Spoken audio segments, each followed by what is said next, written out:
시원하네요. 감사합니다. 내 백성을 위로하라. 늘 설교 준비를 하고 있어요. 누가 시킬까봐가 아니라 이제 청년부를 맡고 있고 하다 보니까 늘 준비를 하는데, 준비를 한 때는 처음보다는 늘 갈구를 하죠. 한 3주 전인가 한 달 정도 된 것 같아요. 갑자기 전 뒤에서 늘 예배를 드리는데 예배 시간이다 갑자기 저 뒤에서 그 주님이 그 위로하시는 그 두 손 뻗치니 2층 3층 이 층마다 다 보여지는 거예요. 그 이미지가 그 위로의 그 손길을 쫙 뒤에서 이렇게 우리를 날개 품듯이 보여주셔서 주님 이 이미지는 뭔가 했더니 이 말씀을 주시는 거였죠. 내 백성을 위로하라 그러시는 거예요. 위로하라는 건 저한테 위로라는 것이 아니라 주님이 위로하시겠다는 얘기죠. 아멘. 확 꽂혀가지고 그때부터 다시 묵상을 시작했어요. 오 주님. 근데 이렇게 오늘 또 순번이 돼서 하게 되었습니다. 얼마나 감사한지요. 말씀을 함께 읽겠습니다. 여러분 성경책을 가지고 있는 게 참 좋아요. 왜냐하면 모니터만 볼 때 되면 집에 가면 별로 없어요. 근데 나의 책을 가지고 있다 보면 맞아. 그때 우리가 주변 읽었지 이러고 남거든요. 그래서 가능하면 성경책 있으신 분은 성경책 함께 읽겠습니다. 1, 2절입니다. 시작. 너희 가라사대 너희는 위로하라. 내 백성을 위로하라. 너희는 정당히 말하며 그것에서 외쳐 보아라. 그 복역의 때가 끝났고 그 죄악의 사함을 입어나니라. 그의 모든 죄를 인하여 여호와의 손에서 배나 받아나니라 할지니라. 아멘. 네, 성경 버전이 좀 달라서 PPT 준비한 형제와 저희 성경이 달라서 그렇지만 말씀의 의미는 다 똑같으니까요. 여러분에게 한 가지 한번 여쭤볼게요. 이 마이크가 왔다 갔다 하네요. 저처럼 변덕스럽네요 좀.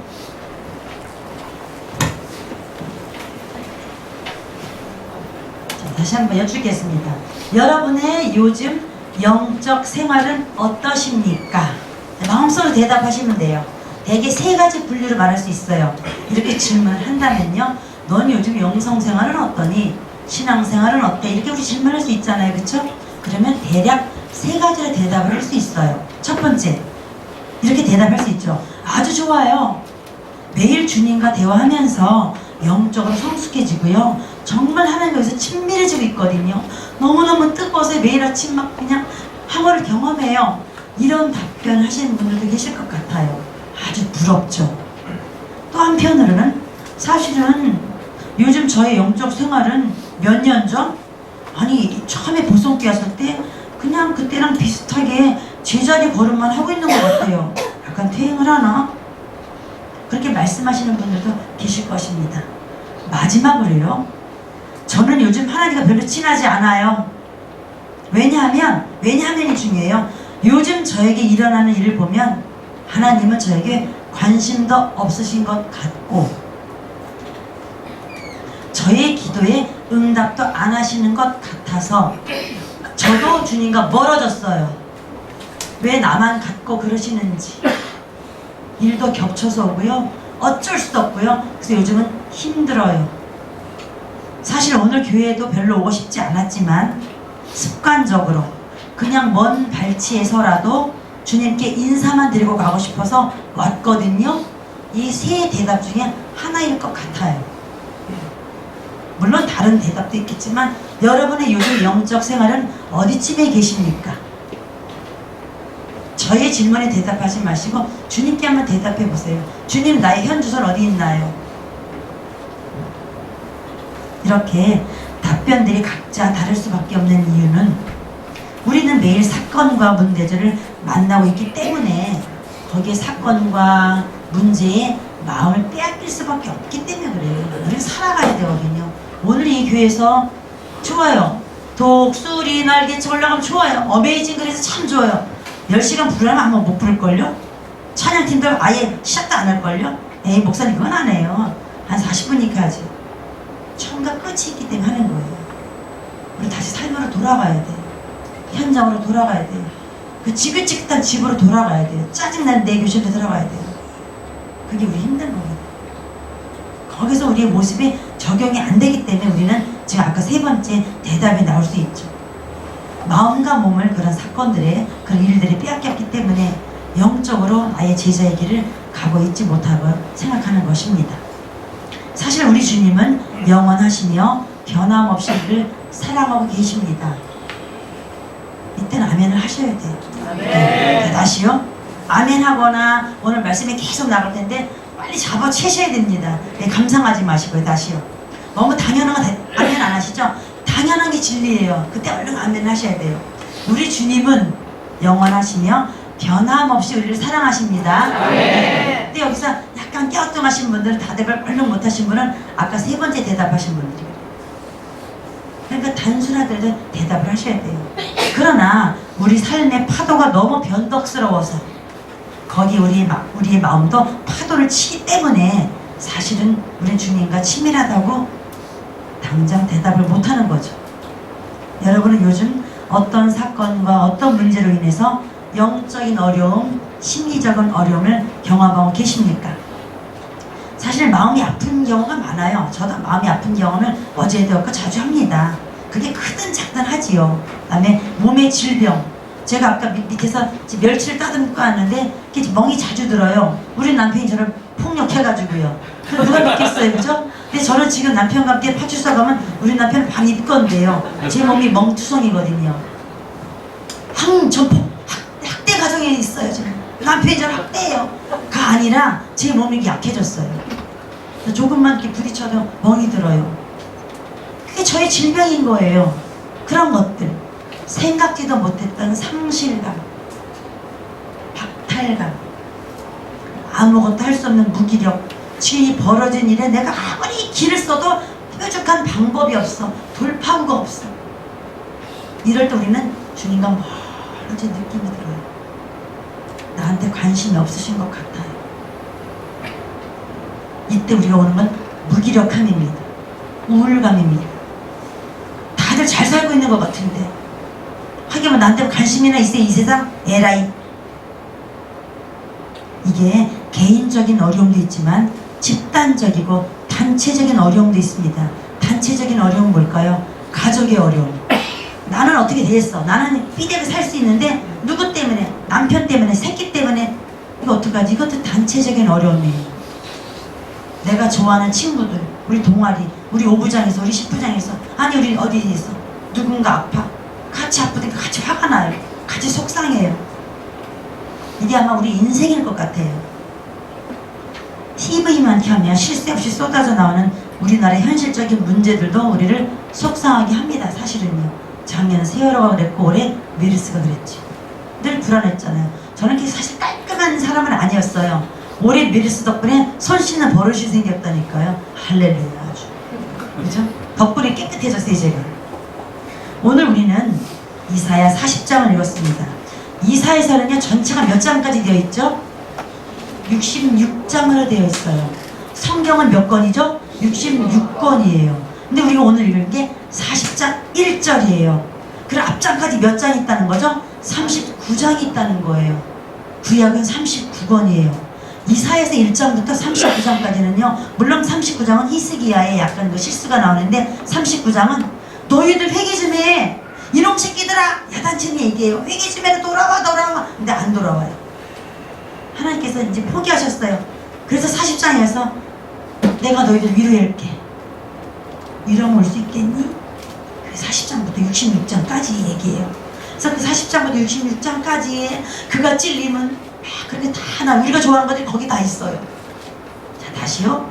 구약 39권은 이스라엘 유대의 이야기잖아요. 신약의 이야기는 뭐죠? 예수님에 관한 이야기고 복음에 관한 이야기예요. 그러니까 어찌 보면 이사야서가 성경 축소판인 거죠. 이게 이해가 되시죠? 앞에 39장까지는 구약을 이야기하는 것이라면 오늘 읽은 40장부터 40, 41, 42에서 66장까지는 27장인데 그건 신약을 얘기하는 것이다. 거기 예언도 있고 하나기가 우리에게 낳고 정사를 메웠고 쫙 나와요. 복음이 다 여기 있다니까요. 물론 전체가 복음이지만 이해가 되시죠? 거기 첫 번째인 오늘 그걸 읽는 거예요. 우리가 거기 첫 번째 말씀이 내 백성을 위로하라예요. 얼마나 감사한지. 앞에 우리는 무대 보고 인식도 못해 회개할 줄도 몰라. 회개조차도 못해요. 그러나 그냥 위로하시겠다요. 너희들 회개 안 할지라도 내가 그냥 위로해 줄게. 너희들이 눈물 흘리지 않아도, 너희가 무릎 꿇지 않아도, 너희가 반성하지 않아도 그냥 내가 위로해 줄게. 이렇게 우리에게 오시는 분이 오늘 말씀입니다. 이사야서의 앞부분, 뒷부분 이걸 생각하시면서 이사야서를 읽으신다면 좀 달라지겠죠. 오늘의 키워드, 오늘의 주제어는 다 잊어먹으셔도 돼요. 오늘 저녁에 무한도전 오늘 안 하는 거예요. 오늘 저녁에 무엇을 보시면서 커피를 마시면서 위로 그 얘기만 딱 떠오르시면 오늘 여러분은 설교를 잘 들으신 거예요. 오늘의 주제어는 하나님의 위로입니다. 그럼 첫 번째로 묵상해 볼 것은 오늘 읽은 1절 말씀에서 내 백성은 누구냐는 거예요. 내 백성. 위로를 하긴 하는데 그 대상이 누구냐? 내 백성을 위로하라예요. 내 백성. 백성이란 말은 어느 나라에서 어떤 왕이나 대통령의 통치를 받고 있다는 의미입니다. 맞죠? 우리는 대한민국 백성이에요. 그죠? 근데 여기서 자국민 보호법이라는 말이 있어요. 이런 말 들어보신 적 있나요? 가끔 뉴스 보면 저는 법을 잘 모르는데 자국민 보호법이라는 게 있대요. 이스라엘이 전 세계에서 자국민 보호를 제일 강하게 하는 나라로 유명하대요. 예를 들면 이스라엘은 2012년에 전쟁 포로로 끌려간, 하마스에 끌려간 한 명 때문에 이쪽이 우리한테 잡혀온 1200명을 맞교환할 정도로 자국민 보호법이 대단하대요. 무섭지 않아요? 사실 한 명 죽이고 이 1200명 가지고 어떻게 좀 흉물을 볼 수 있는데 아니야. 난 저 한 명의 귀에 너 얘를 살리기 위해서 우리가 포로를 힘들게 잡은 1200명 풀어줬대요. 이 정도로 자국민 보호 한 명을 소중히 여겼다는 거죠. 제일 전 세계에서 제일 강한 자국민 보호법을 실시하는 나라가 이스라엘이에요. 우리 이스라엘을 그냥 이민 가버릴까요? 대단하죠. 한 명의 백성을 살리기 위해서 적군 1200명을 주었다. 또한 두 번째가 미국이래요. 미국은 6.25 전쟁, 꽤 오래전이고 우리나라에서 있었던 일이잖아요. 그죠? 6.25 전쟁 당시 전사자 유골, 죽어서 해골을 수습하는데 북한에 있는 그 해골, 대동강 그쪽에 많을 거 아니에요. 그들과 지금도 막 물밑 작업을 돈을 주고 막 하면서 지금도 열심히 가서 시체를 수습해오고 있대요. 지금도 북한에 미군이 많이 들어가 있대요. 이 해골 가져오려고. 정작 대한민국은 못하고 있어요. 저번에 무한도전에서 나왔나요? 하하가 어디 갔죠? 일본 무슨 섬에 가서 정말 다은이랑 저는 열심히 울었어요. 그런 장면 막 끌리잖아요. 또 저는 또 이모님이 종군 이양부로 끌려간 저희 집안도 개인 이렇기 때문에 많이 제가 올라왔습니다. 그런 것들 아직도 못하고 있다니까요. 대한민국 지금 뭐 GDP가 얼마고 이렇게 부자한 나라인데도 거기 손길 하나 못 뻗치고 있어요. 자국민 보호법 법은 있을 텐데 그렇죠? 못하고 있다니. 우리가 알고 있는 유명한 영화 라이언 일병 구하기 보셨나요? 자, 보신 분은 끄덕끄덕. 대빵 재미있어요. 그죠? 한 일병을 구하기 위해서 높은 급들이 올라가서 너는 살아나가. 너네 형 다 죽었잖아. 너네 엄마가 널 기다려. 유명한 얘기잖아. 그런 것들처럼 자국민 보호를 위한 것은 단 한 명의 내 백성이라면 어디든지 달려가겠다. 그건 법이고 통치자가 시행을 하고 있는 거예요. 여러분은 어디 백성이십니까? 우리 육체는 대한민국 법을 따르는 대한민국 백성이에요. 그죠? 제가 가끔 필리핀인가 일본을 갔다 왔습니다. 가면 가자마자 바로 핸드폰에 뜨는 게 뭐야 얘는?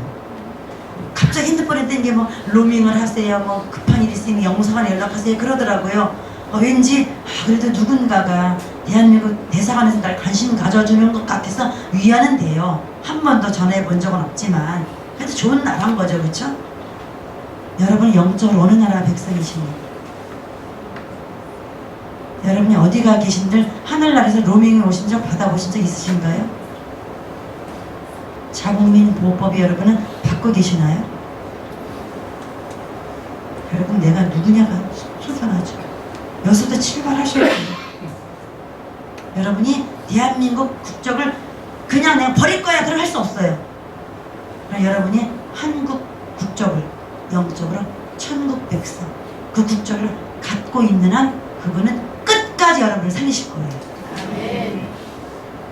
끝까지 가서 여러분을 파헤쳐서 동쪽 끝 거기까지, 아니 태평이 20m 여러분 거기 있다면 거기까지 가서라도 여러분 살려오실 분이 주님이세요.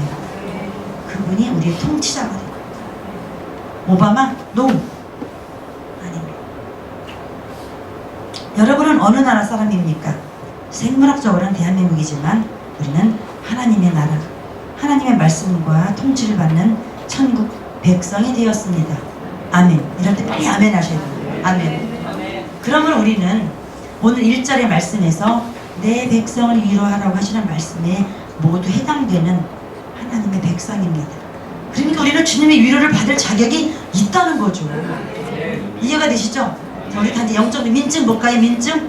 언제부터 민증에 써왔는지, 출생연도 언제인지 다 각자 다를 거예요. 그러나 우리는 그 딱 직인이 있기 때문에 성령이 우리를 보호하신다는 거예요.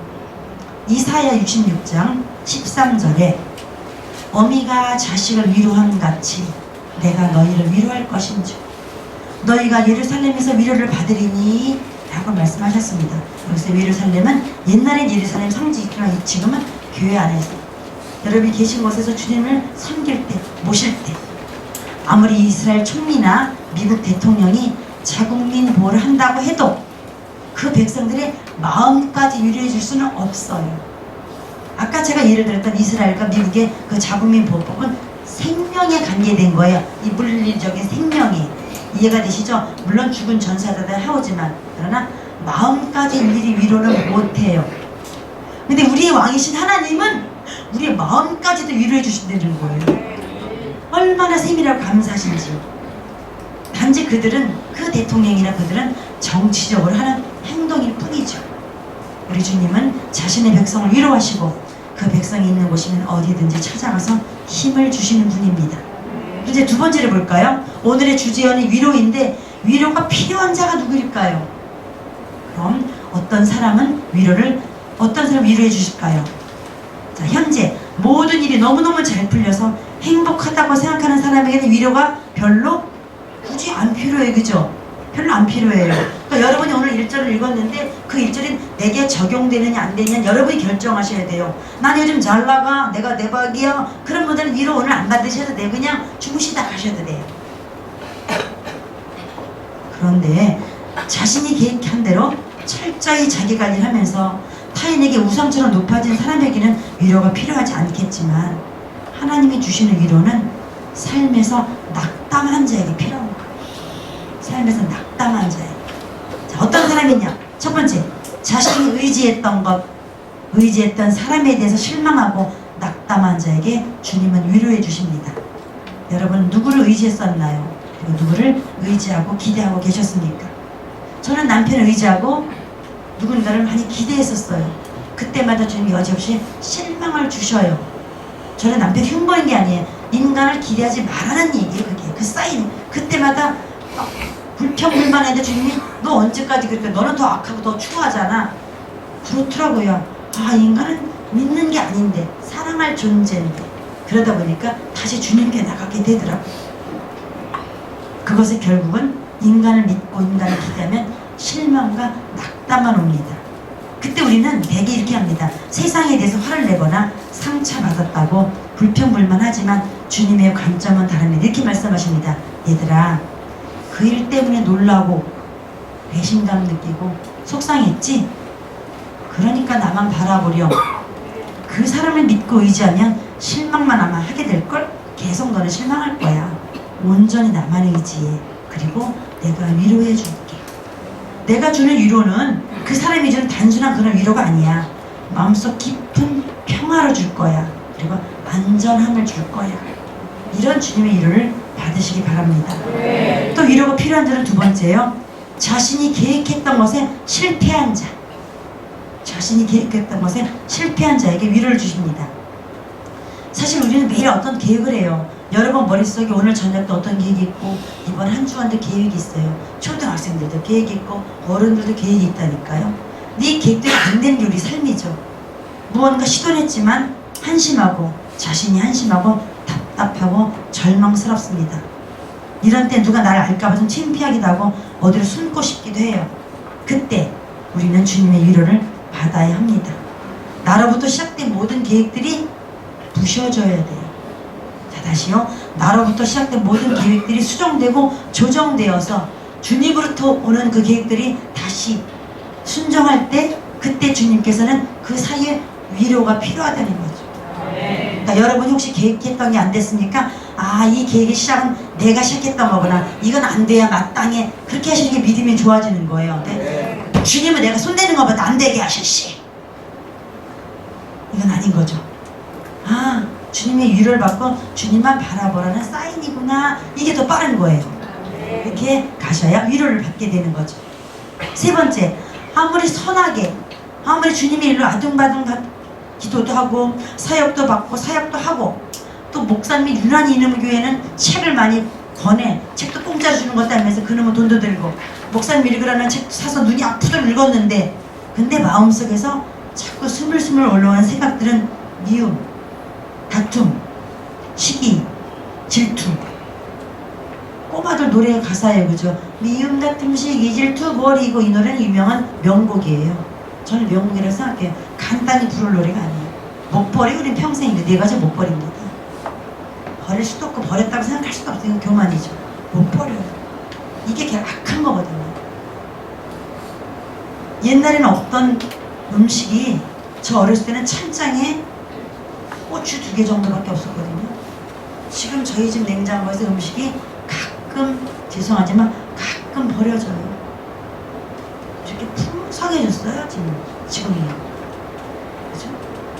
다이어트 하느라고 수조를 쓰고 있잖아요, 우리 한국 여성들이. 먹느라고 날리고 빼느라고 날리고. 참 어이없는 세상이 좀 우리가 살고 있다니까요, 그죠? 먹을 때는 언제고 또 뺀다고 또 돈을 또 드리고 있어요. 보통 심리 정도는 걸어다니도 우리가 이제는 한 정거장도 환승하고 버스를 타고 다닙니다. 그렇지 않나요? 저도 웬만하면 차를 가지고 다녀요. 어땠어요? 이렇게 넉넉해는 졌지만 여전히 우리의 내면은 미움, 다툼, 시기, 질투로 가득하다는 거예요.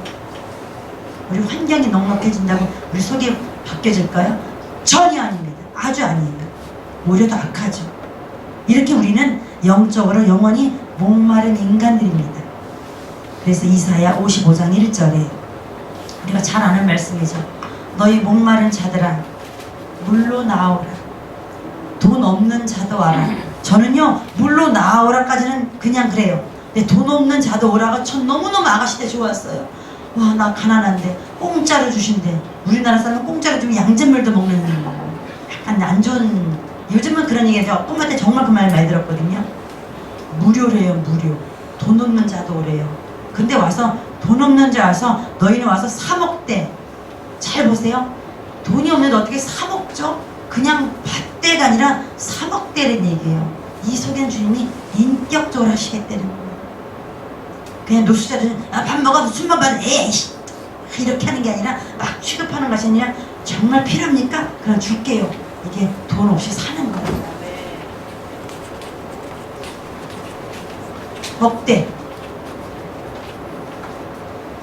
마음속에 그런 먹지만 값없이 와서 공짜로 왔지만 포도주와 젖을 사래요. 자, 공짜로 주는 게 뭐죠? 물, 포도주, 젖. 젖은 음식입니다. 살아가는 얘기죠. 내가 줄게. 다른 어떤 건축 헌금? 주일날 아침부터 저녁까지 담임 목사 더 바쁜 봉사? 그거 말고 그냥 내가 줄게. 조건부가 없다는 거죠. 얼마나 위로가 되는지 몰라요.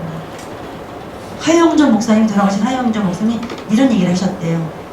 워낙 그 교회는 화려하고 의리의리했잖아요.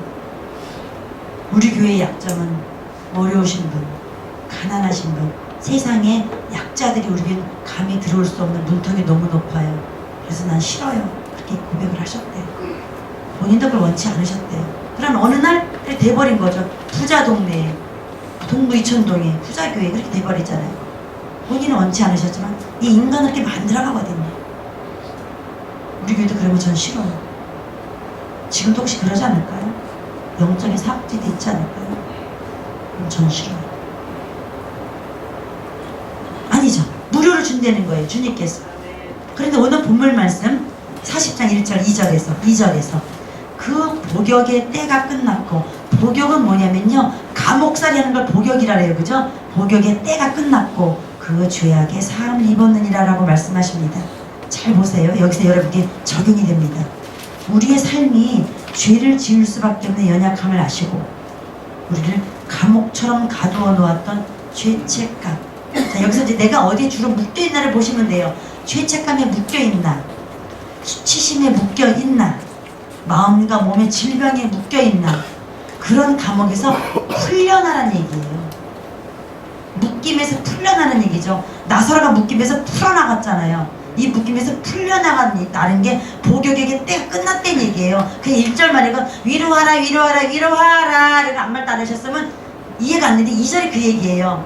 너희들이 위로하는데 너희들이 이제 거기서 풀려나, 그 마음속에 묶여있는 건 이제 거기서 벗어나, 그 딸 전전에서 벗어나, 남편 우리 남편 왜 안 바뀌지? 그냥 거기서 벗어나, 수능 1등급 거기서 벗어나, 그냥 거기서 벗어나서 이제 자유롭게, 그 얘기는 이게 자유죠. 벗어나면 무죄고 석방이잖아요. 풀이잖아요. 풀이. 그 얘기를 하는 거예요. 묶여있지 말라는 얘기죠. 풀려나라는 말입니다. 우리의 몸과 마음을 아프게 했던 죄악들을 용서해 주셨다는 거죠. 이보다 더 큰 위로의 말씀은 어디 있어요, 그죠? 저는 지난 이 수요일에 이 말씀 묵상하면, 수요일날 제가 이제 법원 상담을 갔는데 하루 종일 묵상을 하게 되었어요. 주님께, 주님 제가 이번 주에 설교를 하는데 내 백성을 위로하라 제목을 주셨지만 주님 더 깊이 주님 만지기 원한다면서 기도하는 중에 갑자기 이러시는 거예요. 무죄다 그러시는 거예요. 네? 너 무죄야 그러시는 거예요. 너무 정확히 들리는 거여서 무죄요? 무죄라니요? 그랬더니 네가 가지고 있던 죄책감에서, 죄는 이미 용서받았어요. 저는요. 죄책감이 문제죠. 늘 찝찝하거든요. 과거가 떠나면 그래. 과거가 떠나면 갑자기 이렇게 죄책감이 온다니까요. 죄는 용서받았는데 말씀을 통해서 아는데 죄책감은 저의 혼이에요. 영은 아니에요. 죄책감, 수치심, 그런 것에서 열등감에서 벗어나라는 거예요. 너 무죄야. 은자야, 너 무죄야. 너 편안해. 그냥 춤춰. 묶여있지마. 무죄라는 단어 속에 제가 많이 묵상을 깊이 들어갔습니다. 넌 자유야. 그런 마음을 주셨어요. 무죄라는 말이 들려오는 순간 제 마음이 가벼워지면서 요 근래 몇 달 동안 저의 마음을 무겁게 했던 일들이 있었거든요. 그런 것들이 불편감에서 편안함으로 놓여지는 경험을 하게 되었어요. 그러니까 장소가 중요한 게 아니라는 거죠. 주님이 나한테 너 무죄야, 너 이제 석방이야, 복역의 때는 끝났어, 나와, 그 감옥에서 나와, 그 말씀을 내가 받아들인 순간 제가 가벼워짐을 느꼈다니까요. 그러니까 주님의 큰 위로를 경험했습니다. 그럼 세 번째, 이렇게 위로가 필요한 자는 어떤 마음의 상태를 하고 있을까요? 그것은 마태복음 5장 4절에 정확히 나와 있어요. 우리가 다 아는 말씀이죠. 애통하는 자는 복이 있나니 저희가 위로를 받을 것이니요. 참 구약이 있고 신약이 있고 얼마나 위로가 되는지요. 그죠? 만약 이사야서만 있으면 전 어려웠을 거예요. 전 구약은 지금도 어렵거든요. 신학교에서 구약 성경 개론을 배웠는데도 어려워요. 지금도. 근데 신약은 왠지 편하고 가볍다는 말 취소. 복음서를 보면 이렇게 마음이 편안해지잖아요. 그죠? 근데 복음서에 있는 말씀을 주시네요. 팔복이 있죠? 애통하는 자는 복이 있나니. 저는 제가 알고 있는 팔복에서 애통은 이거 있었어요. 슬픈 일이 있어서 슬퍼, 아프대요, 엄마가 돌아가셨어요, 속상해, 이렇게 애통을 저는 생각했어요. 이렇게 알고 있었습니다. 여러분은 그렇게 알고 계셨을 것 같아요. 그런데 여기서 애통이란 말은 영어로 mourn, M-O-U-R-N. 원어민 발음 쓰는 분 여기 안 계신가? M-O-U-R-N. mourn이라고 있는데 mourn. 근데 이는 어떤 뜻이냐면 잘 들어보세요. 어떤 것에 실패해서 힘들어하는 상태네요. 우리가 알고 있는 애통과 좀 다르죠. 물론 포함되는 얘기지만 약간은 좀 달랐어요. 내가 어떤 것에 실패했다는 거죠. 실패. 그러니까 실패했다는 것은 아까 제가 예를 들었던 나의 계획, 나의 어떤 관계성에서 실패했던 것들인 거죠. 거기서는 애통함이 이제 단지 어떤 슬픔을 얘기하는 건 아니었다는 거예요. 그러니까 주님은 우리가 실패할 수밖에 없다는 걸 아시는 거죠. 그래서 애통한다는 얘기예요. 안 될 수밖에 없다는 거죠. 모원. 이렇게 자신의 실패를 한탄하는 사람들의 마음은 어떤 사람일까요? 되게 심한 일중독장애에 걸린 사람들은 되게 애통을 많이 해요. 왜? 자, 뜻대로 안 되거든요. 여러분 주변 혹시 여러분 자신은 일 중독자 아니십니까? 저도 살짝은 일 중독자예요. 워커홀릭이라 그러죠. 그런 증세가 언제 있느냐? 1시간 가만히 못 있어요. 머릿속에 그 다음 뭐 해야 되는데 내가 왜 이러고 있지? 일 중독자예요. 릴렉스를 못하는 거죠. 아마 이근갑 지사님이 일 중독자에 우리 교회에서 최고 선봉이 있을걸요? 아니 맡겨진 역할 때문에래요. 역할 때문에래요. 그러나 그것도 한 20%는 변명일 수도 있어요. 저도 여러분이 절 만나마자 사모님은 늘 바쁘시죠? 그래요. 그 말 들을 때마다 제가 부끄러워요. 아, 내가 이들에게 바쁜 모습이 비춰졌구나. 그 속에는 나 일중독자라는 게 약간 있는 거예요. 안 좋은 거죠. 물론 제가 여러분에게 바쁜 척을 많이 해요. 바쁜 버전.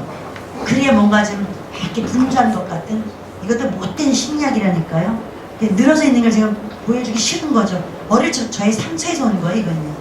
늘 바빠야 될 것 같은 건 아주 나쁜 거라니까요. 그런 사람이 애통하는 사람인 거죠. 일 중독자인 여러분, 너무 바쁘게 움직이고 계신가요? 그런 분에게 주님이 위로가 필요하다는 거예요. 그러니까 저희 야단치려는 게 아니에요. 위로하신다는 거예요, 일 중독자에게. 이렇게 일을 바쁠 수밖에 없지. 내가 너를 위로해 줄게. 야단치는 아닙니다, 이 얘기는요. 그 다음에 심각한 과로와 스트레스를 경험하고 계십니까? 그분에게 주님의 위로가 필요하다는 거죠. 애통하는 자 속에 좀 포함된 얘기예요. 또 애통하는 사람은 자신의 어떠함으로 인해서 신경증 증세를 보이기도 해요. 그리고 자신의 감정을 다스릴 수 없어가지고 감정을, 분노를 갑자기 폭발하는 경우도 있어요. 우리나라에 요새 그 뭐 분노, 뭐 보복운전 그때 좀 그런 거거든요. 그런 분들도 애통하는 자의 한 단면이에요. 주님은 그런 분을 야단치지 않고 위로해 주신대요. 혹시 여러분 지난 한 주간, 아니 추석을 기점으로 확 하시는 분 계십니까? 이번 수요일날 법원에서 아니나 다를까 명절하면 항상 오잖아요. 몇 명이 이혼을 하는데 추석 증후군이에요. 명절 증후군. 폭발하는 거죠. 그런 분들을 주님은 위로하기를 원하신대요. 그것도 애통하는 자거든요.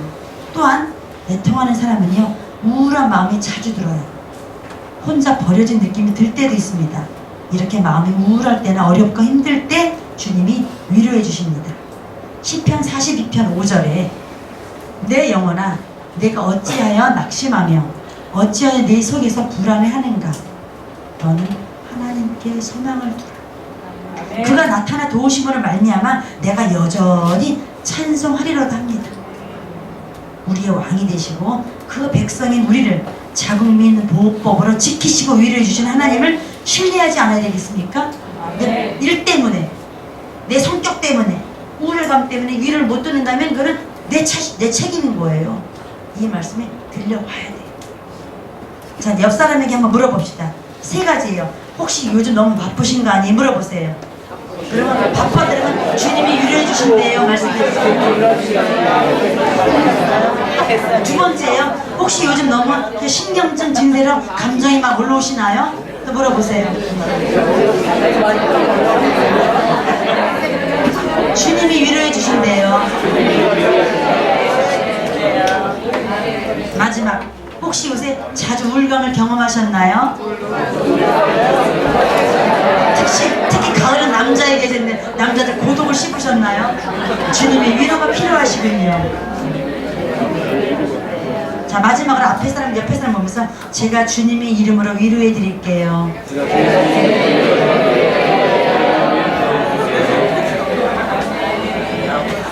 그런데 우리는요, 그런데 이렇게 하면서도 불구하고 가끔가다, 아니 자주 주님이 나에게 위로해 주시지 않는다고 투정을 부려요. 자, 근거를 댈게요. 이사야 40장 27절에 야곱아 네가 어찌하여 말하며 이스라엘아 네가 어찌하여 이르기를 내 사정은 여호와께서 숨겨졌어. 내 원통한 것을 내 하나님께서 도대체 결제 서류도 못 해주셨어. 이렇게 투정을 부린다는 거예요. 우리가 너무 잘 알고 있죠. 이사야서가. 자, 오늘 읽은 40장 뒤에 얘기해요. 오늘 장에 40장 뒷부분 27절이니까요. 저는 2005년부터 10년 동안 31번의 어울림 치유 세미나를 했어요. 여기에 또 함께 하셨던 분들도 많겠네요. 그런데 그 많은 분들 가운데 기억에 남는 몇 마디가 기억나요. 그분이 이렇게 말을 해요. 사모님, 제가 여러 사람들의 간증을 들었지만 내가 겪은 일보다는 다 가볍고 쉽네요. 누가 나처럼 상처가 많겠어요. 있으면 나와보라래요. 제가 받은 상처는 아무도 모를 거예요. 너무나 커서 사모님, 하나님도 어쩌실 수 없나 봐요. 그 얘기를 들으시면서 우는 모습을 전 직접 들었습니다. 그때 저는 할 말이 없었어요. 정말 할 말이 없어요.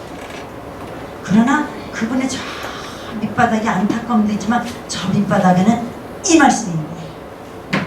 이 말씀입니다. 자, 여러분, 이게 보이셔야 돼요. 이게 보이셔야 됩니다. 거기서 지금 무슨 얘기를 하겠어요? 그냥 가만히 있어요. 말할 건 없죠. 묵묵부답이죠. 거기서 십자가를 드려야 되겠어요? 무슨 얘기를 했어요? 그냥 가만히 있어야죠. 참으로 안타까운 일입니다. 오늘 27절 말씀처럼 나의 상처는 여기 숨겨졌고 나의 원통한 것은 하나님도 못 고치신다 하는 거거든요. 그러면 자국민 보호법이 그분께 적용될까요? 안 될까요? 여기서 큰 갭이 있는 거예요. 여러분은 자국민 보호법을 받고 싶으세요? 그냥 거절하시는 거예요. 그분은 그 말하는 순간 거절하고 있는 거예요. 영혼력 중에서 어디가? 혼이 거절하면 영혼을 못 들어갑니다. 수도꼭지 그림 우리 배웠잖아요. 주님 인격적이기 때문에 혼에서 영접하고 영으로 가는 거예요. 그분은 교회를 평생 다니셨지만 안 되죠. 아닙니다. 내 혼에서부터 자국민 보호법을 받아들이셔야 돼요. 위로를. 근데 아니에요. 내 상처 누가 볼 거예요. 아직도 안 되겠네요. 여러분 혹시 그러지 않으셨나요?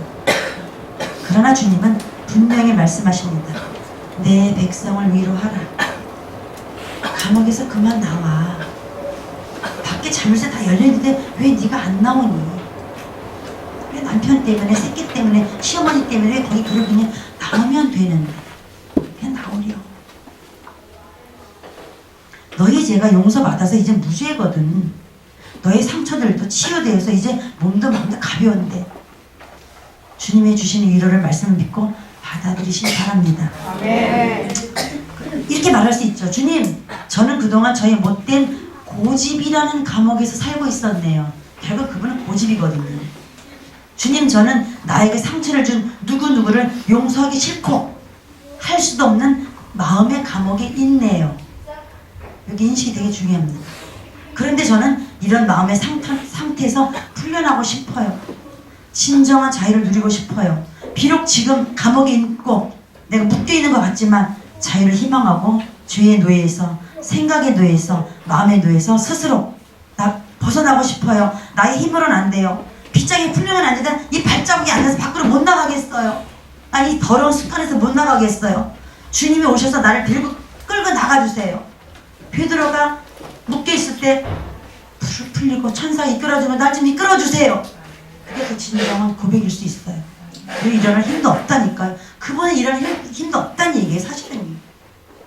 그런 자에게 주님은 감옥에서 데리러 오십니다. 나랑 같이 나가자. 넌 무죄야. 이제 풀려나갈 거야. 가벼워질 거야. 그 동행하시는 그 성령의 동행을 인도를 받으시길 바랍니다. 아멘. 네, 네 번째입니다. 그럼 우리를 위로하시는 그 주님은 어떤 분이십니까? 이사야 42장 3절에 함께 읽을게요. 이건 너무 좋은 말씀이니까요. 시작. 상한 갈대를 꺾지 아니하며 꺼져가는 등불을 끄지 아니하고 진리로 공의를 베풀 것이며 라고 기록되어 있습니다. 우리는 사람과의 관계에서 상한 마음이 되었고 갈 때는 우리 상한 마음이죠. 인생이 우리의 계획대로 풀리지 않아서 희망마저 꺼져가고 절망이 가득하지만 주님은 말씀으로 위로해 주십니다. 제가 오늘 1시간 설교를 한들 제 이 탁한 목소리가 무슨 도움이 되겠어요?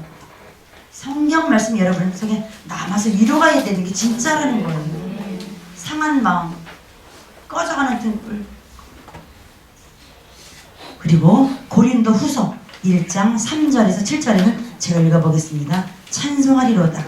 그는 우리 주 예수 그리스도의 하나님이여 자비의 아버지시요 모든 위로의 하나님이시며 우리의 모든 환난 중에서 우리를 위로하사 너무 아멘이죠. 우리로 하여금 하나님께 받는 위로로서 모든 환난 중에 있는 자들을 능히 위로하게 하시는 이시로다. 그리스도의 고난이 자, 그리스도의 고난이 분명히 조건이 돼야 되는 십자가가 우리에게 넘친 것 같이 우리의 위로도 그리스도로 말미암아 넘치는도다.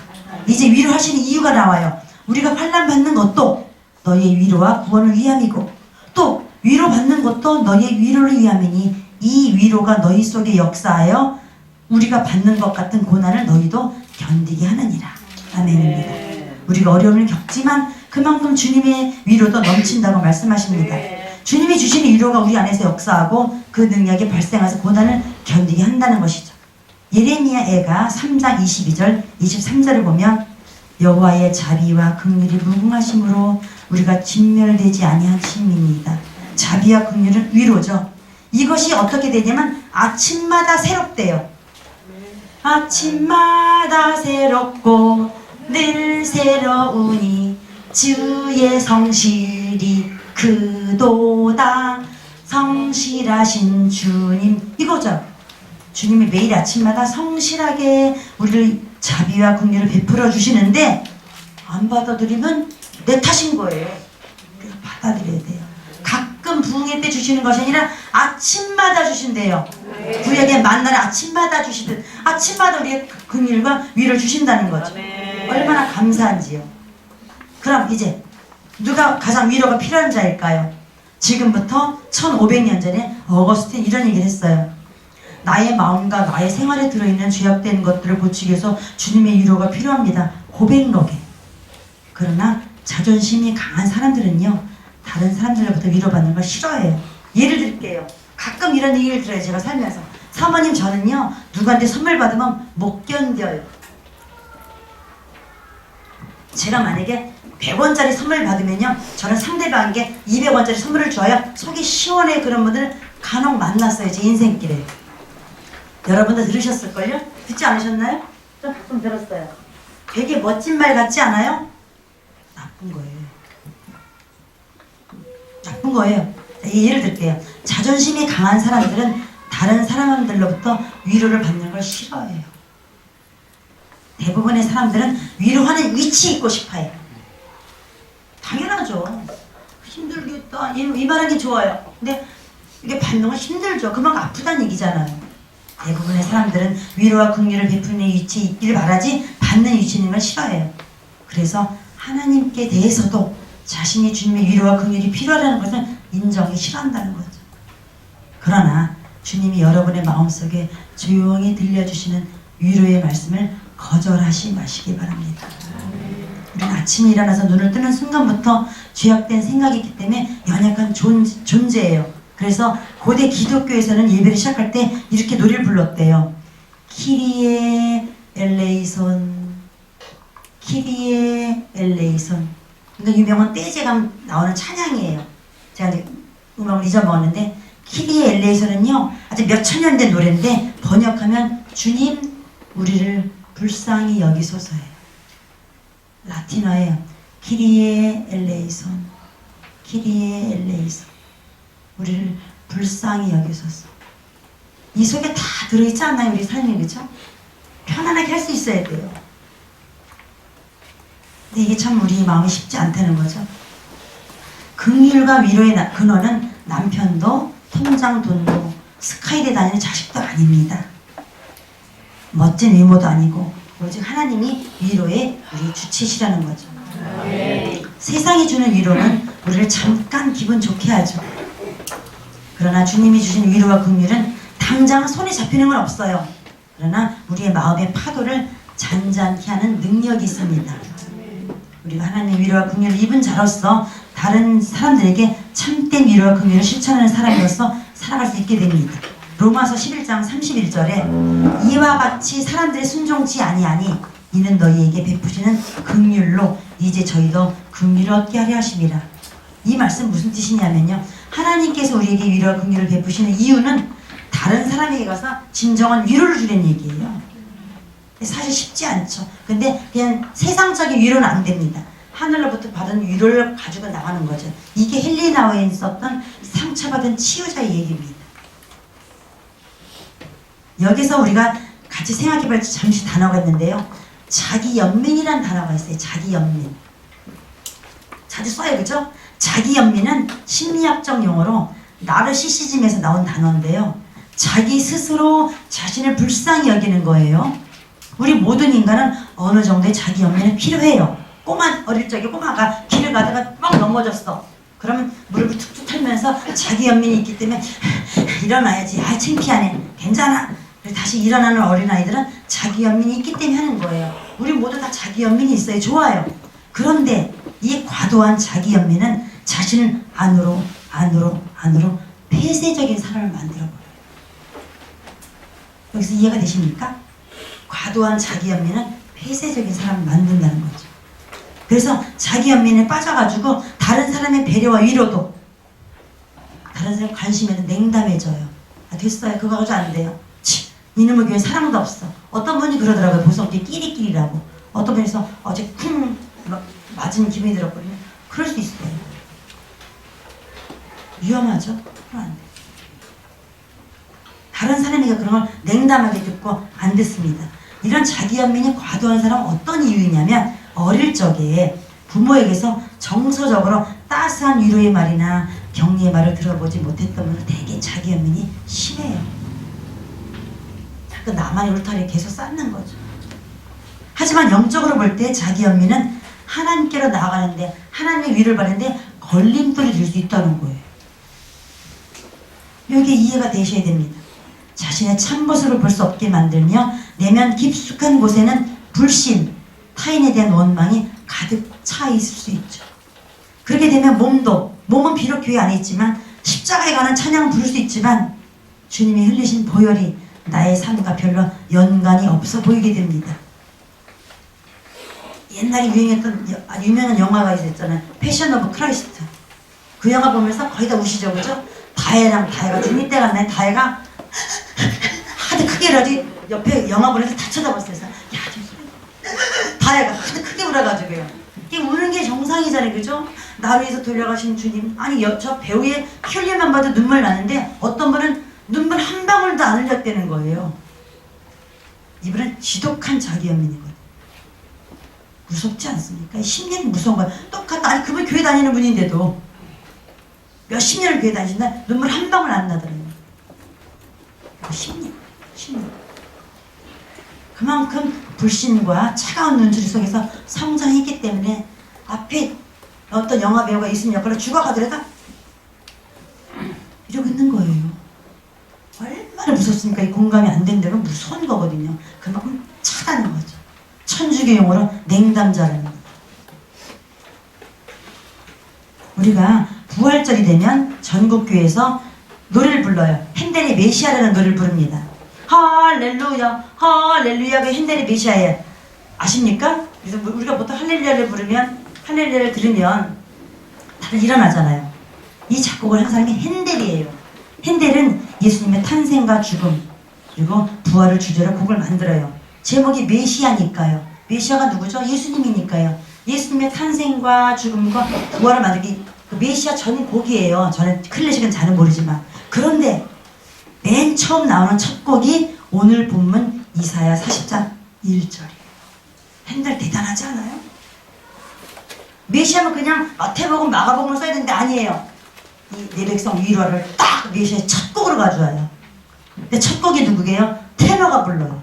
남자가 쫙 불러요. 뭐라 부르냐면 comfort 그래요. comfort가 뭐예요? 위로하라 my people, 나의 백성을 위로하라고 쫙 테너가 불러댑니다. 들려드릴게요. 가져왔어요. 핸드폰.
멋있지 않나요? 세대가 지나도 내 백성을 위로하려는 시대마다 작곡자를 통해서 있었습니다. 그 시대 때께 위로를 받았겠죠. 여러분이 요즘 어떤 위로를 받고 계십니까? 핸델은 40장 1절에 나온 말씀을 내 백성을 위로하라 위로하라 그 희망의 메시지를 당신 그 세대에 전해 주었습니다. 우리 인생의 궁극적인 삶의 문제와 해결 그리고 위로는 하나님께서 찾아오셔야만 되는 일입니다. 사람들에게서 진정한 위로를 기대하지 마십시오. 그건 어리석은 일입니다. 진정 우리에게 필요한 것은 하나님의 위로, 성령의 위로이고 성령의 또 다른 이름은 보혜사입니다. 보성교는 전라도 보성이 아니라 보혜사 성령입니다. 보성교입니다. 보혜사는 헬라어로 파라클레토스, 영어로는 오늘 했던 comforter, 위로자입니다. 그러므로 성령으로 충만한 사람은 하나님의 위로를 받는 사람이고 다른 사람에게 위로자가 될 수 있습니다. 우리는 성령의 위로를 통하여 절망 가운데서도 희망을 제시할 수 있습니다. 너희는 내 백성을 위로하라. 이사야의 선포는요, 완전한 구원을 향한 믿음의 고백과 결단의 요구입니다. 이 위로의 말씀은 우리가 구원의 주님을 만났을 때뿐만 아니라 앞으로 인생을 살아갈 때 마지막 주님 앞에 죽어서 섰을 때도 내 백성을 위로하라. 그 말씀 들었기에 우리는 설 수 있는 거예요. 우리 어떠함을 설 수 없습니다. 마지막 5번째입니다. 이렇게 주님의 위로를 받은 자는 어떤 변화가 올까요? 이사야 40장 28절에서 31절입니다. 오늘 우리 40장 읽고 있잖아요. 뒷부분인 거죠. 너는 알지 못하였느냐 듣지 못하였느냐. 영원하신 하나님 여호와 땅 끝까지 창조하신 자는 피곤치 아니하시며 곤비치 아니하시며 명철이 한이 없으시며 피곤한 자에게는 능력을 주시며 가족 때문에 일 때문에 힘드십니까? 피곤하십니까? 또 무능한 자에는 요즘 나에게 실력이 없어서 힘들어하십니까? 그런 사람에겐 힘을 더하신다는 거예요. 소년이라도 피곤하며 곤비하며 장정이라도 넘어지며 자빠지되, 우리 여기 장정 신영이가 넘어지고 자빠질 일은 별로 없어요. 근데 설사 얘가 넘어지고 자빠지고 할지라도 오직 여호와를 앙망하는 자는 새 힘을 얻으리니 독수리의 날개치며 올라감 같을 것이 다람박질하 해도 곤비치 아니하겠고 걸어가도 피곤치 아니하리로다. 참으로 힘이 되고 위로가 되는 말씀입니다. 우리 보성의 지체들에게 주님의 위로가 강하게 필요하다는 느낌을 저에게 주셨기에 저는 이 말씀을 묵상하게 되었습니다.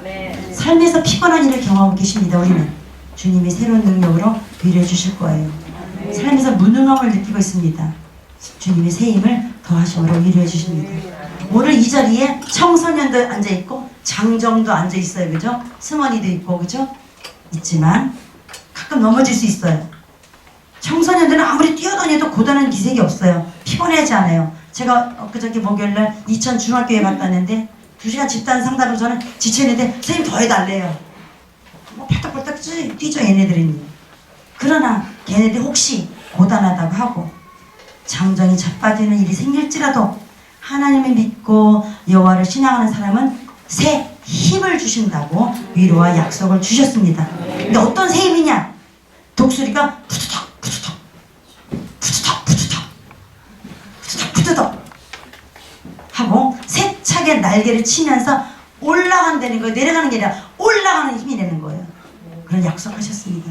혹시 주님의 일로 빨리 뛰어갈 일이 있어도 복음을 위해 먼 길을 걸어가더라도 피곤치 않게 하신다는 거죠.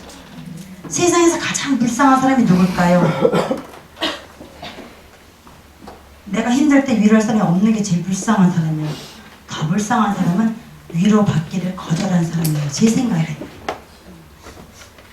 난 아무도 위로할 사람 없었어. 나 힘들 때 내 곁에 아무도 없었어. 진짜 없었을까요? 혹시 내가 마음을 문을 닫은 건 아닐까요?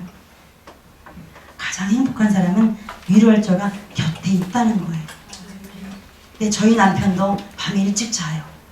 제가 많이 고단을 얘기하고 싶은데 벌써 남편은 이미 잠들고 있어요. 9시 뉴스 끝나기 전에 우리 남편 눈이 이미 닫혀져 있어요. 저는 밤에 많이 우울감을 느끼는데. 근데 그때 파라클레토스 내 곁에 계신 분이 있다니 얼마나 감사한지요. 아니면 전 남편 깨야 돼. 일어나봐 얘기 좀 하게. 그랬을 거예요. 근데 저는 이제는 안 해요. 주님 저 지금 오늘 힘들어요. 저 지금 우울해요. 갑자기 엄마 보고 싶어요. 그럴 수 있다는 거죠. 파라클레토스 하신다는 거예요. 곁에 계신다는 거죠. 우리의 삶이 마칠 때까지 우리는 연약한 질그릇이지만 죄인의 모습이지만 십자가를 지시기 위해서 우리한테 오신 메시아 주님을 찬양합니다. 아멘. 이제 우리가 주께로 가면 주님이 우리를 새롭게 하신대요. 우리의 삶이 독수리 날개 올라감 같이 힘을 주시고 함께 걸을 수 있다고 합니다.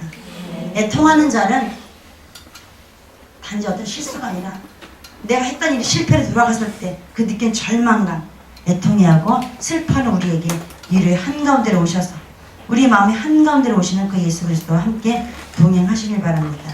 이번 한 주간도 우리의 왕 되신 주님께서 천국 백성에게 자국민 보호를 딱 지키실 건데 그때 나 천국 백성 아니거든 하지 마시고 맞아요 나 천국 백성이에요 나 좀 지켜주세요 나 맞거든요 천사 맞거든요 어서 오세요 이렇게 하시면서 위로가 가득하여서 새롭게 은혜로운 삶을 살아가시는 보성의 지체들이 되시길 바랍니다.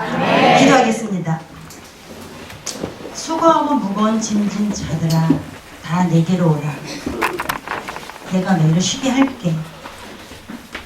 우리 너무너무 수고하고 바빠요. 이번 한 주간도 또 수고할 것 같아요. 근데 수고는 좋은데요. 무거운 짐이 더 문제예요. 잠을 자는데도 잠을 잔 것 같죠? 이 어깨 왠지 늘려지는 그 무거운 느낌. 이거 어떻게 할까요, 주님? 주님께 오라고요? 주께 가면 해주신다고요? 발이 떨어지질 않아요. 마음이 움직이질 않아요. 이 딱딱한 콘크리트 마음을 어떻게 하실 거예요, 주님? 내 마음을 녹여주시고 내 곁에 오셔서 나를 차라리 안고 가세요. 나 갈 힘도 없어요. 그렇다면 주님의 위로가 내 억울했던, 내 서러웠던, 내 힘들었던, 캄캄했던 마음이 불이 켜지고 부드러워질 것 같아요. 그리고 주님 저와 함께 가주세요. 예수님 이름으로 기도드렸습니다.